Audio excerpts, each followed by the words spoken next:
Good Erev Shabbos to our friends and members of the Westmount Shul. I'm taping this class on the night of the 10th of Teves. Some of you will be listening to it late tonight. Many of you tomorrow morning or tomorrow during the day. We have a very unique situation that I do not recall when it's happened before in history.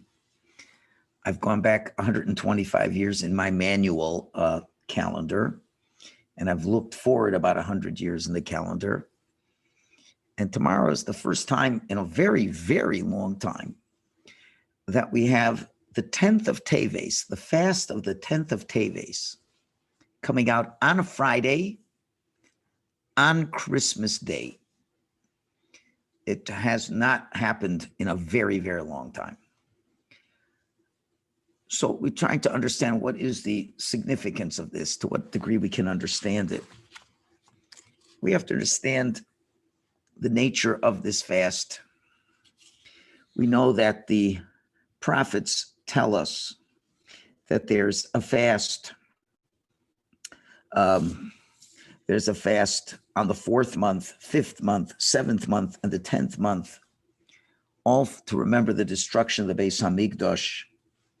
And the prophet says that these fast days will one day in the future be days of great rejoicing. And the fast of the 10th month is the one of Asara B'Teves, where Hashem tells the prophet, he says that on the 10th month, in the 10th day, he says, Ben Adam, son of man, write the name of the day, Etzem Hayom Hazeh, the essence of this day, in which the king of Bavel has invested Jerusalem. And that's when he made, King Nebuchadnezzar made a siege around Jerusalem on the 10th of Teves. And this is one of our fasts that we fast to recognize and remember the destruction of the Beis Hamikdash. Now, if I'd ask you, of all the fasts that remember the events of the destruction of the Beis Hamikdash, we have the 9th of Av, we have the 17th of Tammuz, we have Tzom Gedalia on the 3rd of Tishrei, and the 10th of Teves, which is Asara B'Teves. We would all say that Tisha B'Av is obviously the saddest of all the days, because it's the day the temple was destroyed. And many of us would think that the 10th of Teves is the least sad, because that's when they laid siege on Jerusalem, but it was not yet destroyed. Certainly not as bad as breaking through the walls of Jerusalem. And Tzom Gedalia, when Gedalia was assassinated, the last hope of returning to Eretz Yisrael was dispelled for quite a while. So we have to understand, is this fast day like one of these things that we just, the fast doesn't start till 6:39 in the morning, so you can get up early and have a coffee, have breakfast, skip lunch, and before you know it, at 5:30, it's time you could eat supper. But there's something very unique over here. The Abu Draham tells us that there is no fast day that we fast on Shabbos. No such thing. Even if Tisha B'Av comes out on Shabbos, we don't fast. Says the Abu Draham, if the 10th of Teves would come out on Shabbos, we would fast on Shabbos. Now it doesn't, but we would. And why? It says because by the fast of Tammuz, by the fast of Teves, it says that on the Etzem Hayom Hazeh, on the essence of this day, is when siege was laid. And Yom Kippur, it says to fast be'etzem hayom hazeh, on the essence of that day. So is there a correlation to the 10th of Teves and Yom Kippur? Because Yom Kippur is the only day that we fast on Shabbos. But no other day would we fast on Shabbos. If the 10th of Teves came out of Shabbos, we would fast on Shabbos. So why is that so, number one? And number two, the fact is that we do not fast on any fast day that comes out on a Friday. And the counter is such that it does not come out on Friday, other fasts. But what fast does? This one. the 10th of Teves. And we have to understand why. It's very difficult to understand. If it's not the strictest of all the fast days, then why would we fast on Shabbos if it came out on Shabbos? And why do we fast on Friday? Where really it's antithetical. You're not supposed to fast on an Erev Shabbos. You have to come into Shabbos in a good mood, prepared for the Shabbos. You don't want to come in a weakened status for Shabbos. So why this fast is going to be that we fast until literally the stars come out. And therefore, you cannot make Kiddush till I believe 5:35. Check the bulletin, but I think that's what it is. And you're coming into Shabbos hungry. So what's going on over here? Also, we know that the other major fasts all have biblical sources to it, besides what happened with the Beis Hamikdash. The 9th of Av, besides the fact that Beis Hamikdash was destroyed, there was biblical foreshadowing with the sin of the spies that was on the 9th of Av. The 17th of Tammuz, when they broke into the temple, was foreshadowed by the sin of the golden calf. So the commentaries are wondering, what is the biblical story that foreshadows the 10th of Teves? Something to think about. So the commentaries tell us, the Reb Chaim Brisker and as well the Chassam Sofer, they say the following, a very interesting idea. He says, there are 3 items, 3 events, so to speak, that we would fast on Shabbos for them. One, we've said Yom Kippur. There's another one. When a person has a very, very scary dream, there is a concept, although we don't always do it, for Atanis Chalom, to fast on the day when you wake up of the dream. The concept being that some dreams, you have to ask your rabbi to know when and when not. But some rabbis, some dreams are like a foreshadowing. It's like a prophecy, a mini prophecy that something bad is going to happen. And if the person fasts on the day that he has the dream, and obviously does a little tshuva, it could take away the effects and will repair whatever damage might come in that dream. So that you fast on Shabbos. And the 10th of Teves, you'd fast on Shabbos. So what is the common denominator between those 3? And they explain the following.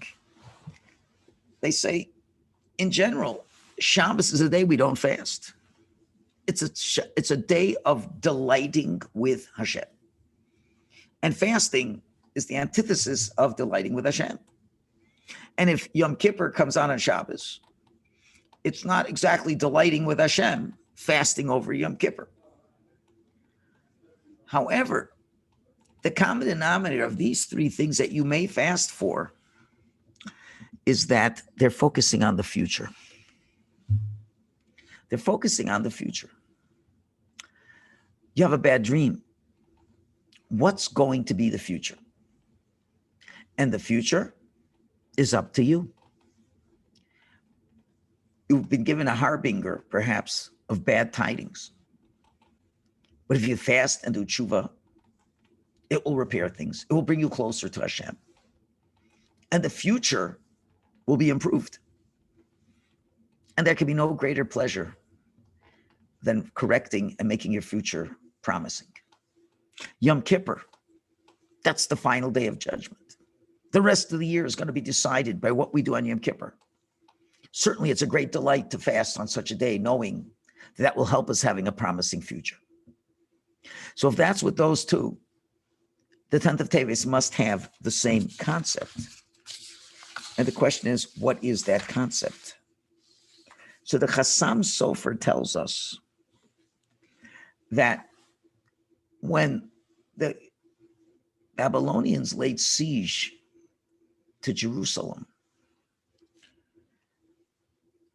Hashem said, you have time, Jewish people, to decide what's going to happen. You are in siege. You are in trouble. you have the opportunity to do tshuva. The final decree has not necessarily been cast if you respond appropriately from the time now that you are laid siege upon. And Hashem waited, but the Jews did not respond. So the real decree of the destruction of the Beis Hamikdash was issued on the 10th of Teves. And Hashem told everyone he means business. It never before was anybody ever to lay siege on the holy Jerusalem. It should have shocked the Jews that it had gone that far. And now Hashem is saying, you better decide, are you going to do tshuva or not? And they didn't. They didn't learn from it. So really, it was the 10th of Teves when it was decided that the temple will be destroyed on the 9th of Av. Now it's just a matter of time till it plays itself out. And says the Chassam Sofer, he says each and every year on the 10th of Teves, Hashem has to decide if the temple will be rebuilt or not. As the Jerusalem Talmud says, any generation in which the temple is not rebuilt, it as if it has been destroyed. Because if we were destroyed was destroyed for certain reasons, as long as those reasons still exist, it's not going to be rebuilt. And if we would correct those problems, it would be rebuilt. So therefore, just like the very first time the Beis Hamikdash was destroyed, Hashem said, I'm going to decide on the 10th of Teves if I'm going to destroy it or not. And let me see how the Jews respond. It's, so to speak, almost like the Yom Kippur of the Beis Hamikdash. The Yom Kippur, that's on the 10th of, it's interesting, it's 10th. We have the 10th of Tishrei, decides what's going to be with our physical future of the people. And therefore we would fast on a Shabbos because the future is very important for us. The 10th of Teves, Hashem decides, is our temple going to be rebuilt? Is our relationship with Hashem any better or not? And this year, tonight and tomorrow, Hashem sits in the heavenly court and is watching us and is saying, am I going to rebuild the temple this Tisha B'Av or not? We don't know what the answer will be until Tisha B'Av. So now let's think about this. That's a very important day, isn't it? You know, it's interesting. People give a lot more play to the 9th of Av than the 10th of Teves. Why? Because the nature of people is to be impacted by when you see actual destruction. But the actual destruction, there's so many things that are happening way in advance for it to happen. And really the cause of the destruction is much worse than the actual destruction. Because the actual destruction is just the final blow. But it's that decision, when Hashem is deciding that it should be destroyed, that's when it's the greatest danger.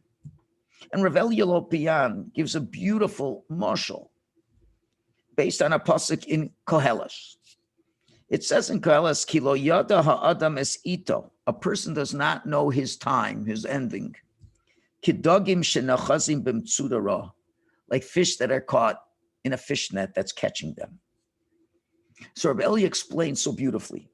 He says, you have a fish swimming in the sea, and he thinks he's doing great, that the whole sea is his.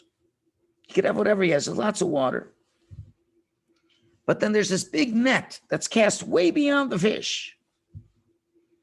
And the fish doesn't realize that he's in the net. And it's just a matter of time till they pull him out of the water. Now, when was the fish really in danger? When he's being pulled out of the water and he's gasping for moisture and he's jumping up and down and he knows that the end is happening? Or was he more in danger when the net ensnared around him? And that's the point. The same thing, that it's when the decision is made, that's when it's the greatest tragedy. And of course, even though there's a decree, it can be stopped, but it's so much harder to stop a decree after it's issued. So the Jewish people, they were surrounded, but they felt like the fish in the net. They said, okay, they're surrounding us, but we got the wall. We have the Beis Hamikdash. No one's going to get us. But they didn't realize that, no, the fact that they were surrounded, the nets were around them. And you better decide fast, do you want to do tshuva or not? And they felt so secure with their walls. They didn't feel the need to do tshuva. And then what happened was, it was only a matter of time till the Beis Hamikdash was destroyed. So this is why we could fast on the 10th of Teves if it would come out on a Shabbos. Because you can fast for things that can change the future for the better on a Shabbos. That's the point. Just like Yom Kippur, you could change the future. A bad dream, you could change the future. The 10th of Teves, there's a decree. The decree is that we're not going to have a new temple on the 9th of Av. That's the decree. But it could be changed on the 10th of Teves. That's how important it is. And if it would come out on Shabbos, we'd even fast on Shabbos. That's how important that fast is. And therefore, if we would fast on Shabbos, we certainly would fast on Erev Shabbos. Because what's Shabbos all about? It's about connection with HaKadosh Baruch Hu. What's Erev Shabbos supposed to be? Erev Shabbos is supposed to be a day of tshuva. Erev Shabbos, Shabbos itself is a taste of the world to come. It's the taste of the future. And on the 10th of Teves, where we're deciding what our future is, so much rides on today. So much cheshbon hanefesh rides on today, that it only makes sense that we should fast on such a day. But as the Rambam says, the fasting is the least significant point of the day. The Rambam says the main point of a fast is doing teshuvah. And therefore, since the 10th of Teves is the day that the future will be decided based on our teshuvah, that's why it's wholly appropriate to fast on such a day. It's interesting, when the state of Israel was being created, there was this discussion if there would be a day to commemorate the Holocaust, some kind of a Yom HaShoah. And when the decision was brought to the Rabbonos HaRoshis, the chief rabbinate of Israel, when they were given their opinion to be given, and they said, we would choose the 10th of Teves to be called what they called the Kaddish Kloli, the overall, in general, Kaddish. You see, there were many Holocaust survivors. Many of them did not know the day that their parents were brutally murdered and exterminated. And the Talmud says, there's halacha, if you don't know the day of your parents' yahrzeit, you could choose any day and make it that day, say Kaddish, and that's the way you elevate their souls. So there were so many Holocaust survivors who didn't know when their families died. So they said, let's make it on the 10th of Teves. Why? Because again, the 10th of Teves was a day where all the sufferings began. That's when they laid siege to the temple. And all tsaras came from that. And since all tsaras, that even includes the Holocaust, comes from that to a great extent. And as well, Teves are short days, and the fast would not be such a difficult fast for people. And therefore, since they're fasting anyway, why not do it? And it's an inyan to fast on a parent's yahrzeit. So therefore, they figure you can, as they say, kill two birds with one stone. We're already fasting on a Servet Teves. A Servet Teves is the beginning of all the troubles. All troubles come from that. And therefore, let's make that day called not Yom HaShoah, but Kaddish Klali. And everybody will fast, say Kaddish for everybody. And even people who didn't have people who died in the Holocaust. But anyway, you're fasting on the 10th of Teves. And you could be thinking about these people as well.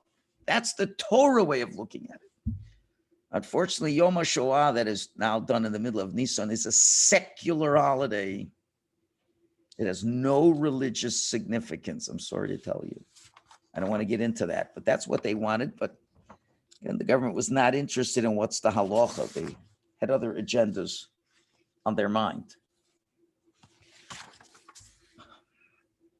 Now, Rav Shlomo Fisher, he suggests that just like the sin of the spies was on Tisha B'Av, and that cast the die for the destruction of the temple, and the 17th of Tammuz was the day of sin of the Golden Gaff, and that cast the die for the breaking of the walls of the 17th of Tammuz. He says, what biblical event happened on the 10th of Teves? So he says it's possible to say that the sale of Joseph was on the 10th of Teves. Although he says, I don't have a for sure proof to it, but we know that the astrological sign of the month of Teves is the Gedi, is the goat. And we know that the goat is a symbol for the sale of Joseph. As they slaughtered the goat, dipped his coat into the blood. And that's a symbol of that. And more than that, what was the cause of the dipping of the coat in blood? What was the cause of the sale of Joseph? We know it was sinas chinam. It was unsubstantiated hatred that the brothers had for Yosef. And because of that, we know that the second temple was destroyed because of that. And certainly those are things that Hashem is considering every year at this time. If he should rebuild the temple or not, how well do Jews get along together? Have we repaired the damage of sinas chinam? And as we're finishing the parshas of Yosef this week and next week, where usually the 10th of Teves comes in parshas Vayigash, but all this stuff is building and building and building. And if that was what brought the temple's destruction, certainly that's what we have to cure. And that's what Joseph so much wanted to have the brothers understand and to come and reunite the brothers. And Yosef tried his hardest to reunite the brothers. So that's the mission. And we know that crisis usually brings people together. Usually it brings us together. When we're in trouble, we start to stick together. Sticking together is the solution. Now, we're in the midst of a pandemic. And the pandemic, it's a crisis, but an unusual crisis. It's a crisis that doesn't naturally bring us together. It physically distances ourselves from other people. Part of feeling together, no matter how bad the Holocaust was, but one Jew could give another Jew a hug. There could be a certain physical solidarity that could exist. As bizarre as it feels, it probably felt comforting knowing you were going together in a gas chamber. You together survived the Holocaust. Jews knew that they together were being slaughtered and together they will survive. Here there's so much physical distance, no matter how wonderful the Zoom is and all these things. But there's a tremendous physical distance.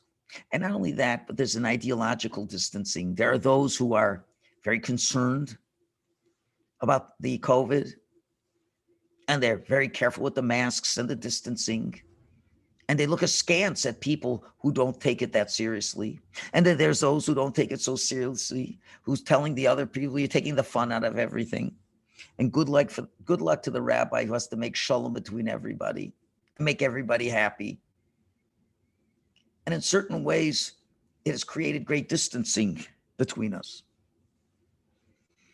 And this is the challenge, because in a certain way, our homes are surrounded by COVID.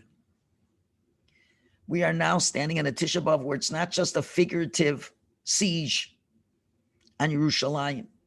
There's a siege to our homes. We're told to stay in our homes. And on this day of the 10th of Teves, where we have in this month of Teves, we're in Ontario. The government is locking down the entire Ontario for the month of Teves.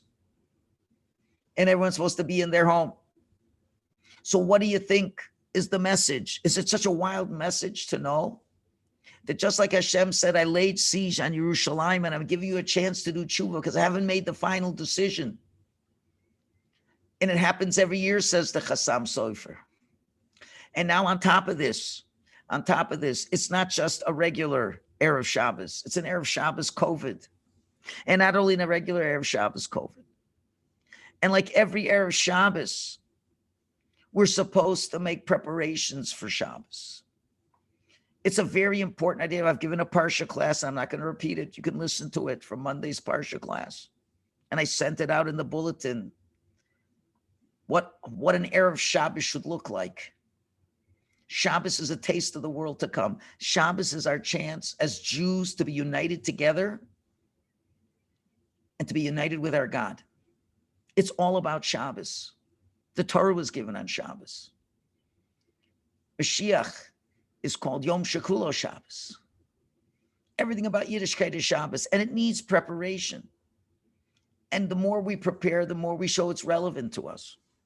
But a whole year long, we have an excuse that we say, Hashem, I'm busy with work. It's so hard, especially in the winter. It's such a short Shabbos. So Hashem says, I'll make it easier for you. I'm going to make it a COVID year for you. And they're going to lock you down. And on top of locking you down, it's Christmas Day. My goodness, there's nothing in the world to do. You can't go anywhere, not even to a restaurant, not even for Chinese food in a movie. Hashem is giving us a wide open opportunity to take advantage of this Tisha B'Av. This Tisha B'Av where everything is closed down from a religious perspective, from a medical perspective, and we have no idea what's going to happen. We hope that there will be a vaccine will work, but no guarantees. We've had a year that's been so unusual, so unpredictable in so many ways. Don't you think it would make some sense that we should spend some time and not just fast, but to spend some time and ask yourself, do I really want the Beis Hamikdash back? And the fish never knows that he's in the net till it's too late. The 10th of Teves, the net is cast. Will we be in a net that we're going to not have another Beis Hamikdash for another year? Are we going to be in a net? If Chas v'Shalom, things will be worse. And we have people like the Chassam Sofer and others telling us, it's all in our hands. The net has not totally grasped us yet. There's no excuse. You've got an entire 24 hours. Everything is closed now. You just have to close the Netflix. There's not even any news on Christmas Day. Nothing happens on Christmas Day. There's not even going to be any football games. I mean, it's all closed down. No stores open. Not even Boxing Day. Gemara says if the Jews would keep 2 Shabbos in a row, we'd bring Mashiach. This Friday is Christmas. Next Friday is New Year's. Everything's closed. We can really bring in the Shabbos properly. Regardless if you go to shul or you don't go to shul. One thing we all do is keep Shabbos. And that's why I'm encouraging us all to try to do tshuva. It's not a long day. To try to bring in the Shabbos early, to anticipate the Shabbos. Because Hashem, what the Beis Hamikdash is and what Mashiach's all about is how badly do you want Hashem in your life? And a whole year long, there's so many things that get in our way. But this year, there's nothing in your way. For those who can go to shul, davening's at a nice time at 8 o'clock. We're going to say Avinu Malkeinu. We're going to say Slichos. And there's a lot to say Slichos for. A pandemic, it's not a small thing. Baruch Hashem, Baruch Hashem, Baruch Hashem. We haven't gotten it so bad. But we have to thank Hashem and spend time reflecting and thinking about this. This is the great opportunity that we have. Let's make sure that we don't get caught in the nets. Let's make sure that we try to unify one with each other. Let's try to repair some damages that the brothers did when they sold Yosef on this day. Let's realize that we're all together. And Amir Hashem, if we spend this Friday wisely, we do all the actions of how a person that's anxious to bring a Shabbos in properly will be zoiche that the nets will not snare us. We'll be zoiche that on this day Hashem will say that I'm going to build the Beis HaMikdash this year. Or at least we'll have Hashem say the tzaras will come to an end. The siege will stop. Bracha will come to Klal Yisrael. Give us all a bracha. We're able to use the rest of this day wisely. There's lots of Torah you could learn, lots of tshuva you could do. Make sure your house is ready and anxiously anticipate a brighter future that's totally in our control. And when we be fortunate that the Gzar Din tomorrow in the heavens will be issued, that only better times will come for us. The Jews will reunite with each other. The Beis HaMikdash will be built. B'mheira v'yameinu. Amen. Have a wonderful Erev Shabbos.